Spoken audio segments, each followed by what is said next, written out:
provincia regionale di Catania, però devo dire che per Caponata Web Ruggero lo abbiamo come fan del sale, fan del nostro blog, buon amante di vini, buon amante di cibo, quindi diciamo che sfumiamo un po' il carattere istituzionale. Ci ha fatto piacere che ci fosse anche un minimo imprinting anche di quella che è una logica un po' più complessiva, quindi coinvolgere anche delle istituzioni come la provincia in un'operazione del genere potrebbe essere anche modo per partire con altri progetti che sono stati in effetti un po' minimamente lanciati anche durante questa conferenza stampa. Ruggero. Beh, intanto grazie a te, grazie ad Andrea, grazie agli amici che ci stanno in questo momento vedendo, perché per me è un'opportunità, lo dicevi tu prima, io mi sento un fan del sale, mi sento un fan di Caponata Web, sono un frequentatore anche ogni tanto assiduo di questo locale, quindi non mi sento qui come ospite,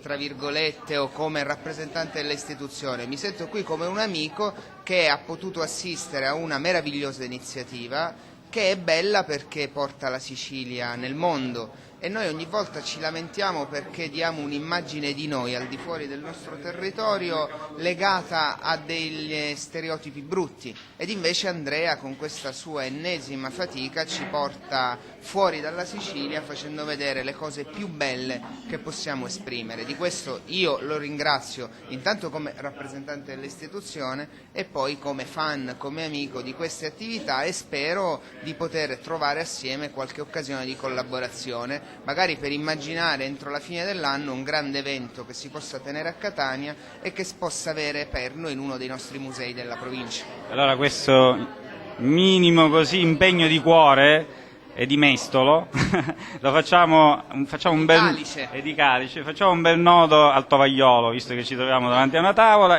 e speriamo che appunto questa collaborazione possa essere proficua, perché indubbiamente il cibo e il vino possono essere veramente un veicolo di grande visibilità. Non c'è dubbio, io penso che per noi in questa fase particolarissima anche di crisi economica, faccio un po' più il serio, Certo. attorno alle eccellenze della nostra economia che riposano attorno alla qualità della enogastronomia, noi dobbiamo sapere fare sistema. Detta così può sembrare una delle solite cose che chi fa politica dice in televisione o dice sul web in questo caso. In realtà io sono profondamente convinto che attorno alla qualità del made in Italy per il paese, in Sicilia, per quello che ci riguarda, noi possiamo nella coppia tra la cultura e l'enogastronomia poter dare ossigeno anche alla nostra economia regionale. Da questo punto di vista non dobbiamo avere il timore di dire che si è fatto troppo poco e abbiamo il dovere invece tutti assieme, pubblico e privato, di mettere assieme le risorse e le forze per poter costruire su questo un sistema vero.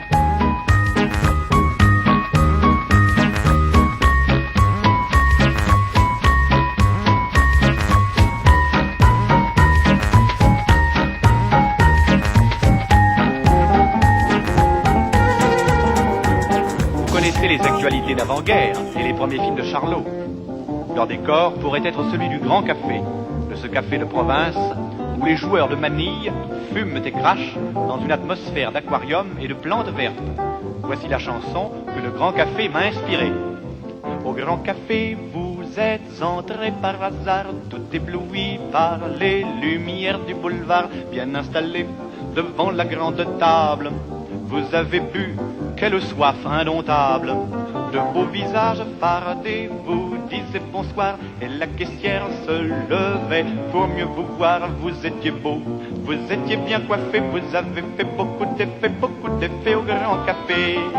Comme on croyait que vous étiez voyageur, vous avez dit des histoires d'un ton blagueur, bien installé devant la grande table. On écoutait cet homme intarissable. Tous les garçons jonglaient avec parissoir et la caissière pleurait au fond de son tiroir. Elle vous aimait, elle les aurait griffés, tous ces gueulards, ces assoiffés du Grand Café. Par terre on avait mis de la sciure de bois pour que les cracheurs crachassent comme il se doit, bien installés devant la grande table. Vous invitiez des ducs, des connétables. Quand il fallut payer soudain l'addition, vous avez déclaré: moi, j'ai pas un rond. Cette phrase-là produit en gros effet où on confisque à tous vos effets. Vous étiez fait au Grand Café. Depuis ce jour, depuis bientôt 60 ans, c'est vous le chasseur, c'est vous le commis de restaurant. Vous essuyez toujours la grande table, c'est pour payer cette soirée lamentable. Ah, vous eussiez mieux fait de rester ailleurs que d'entrer dans ce café plein de manières. Vous étiez beau, le temps vous a défait, les mythes commencent à vous bouffer au Grand Café, au Grand Café.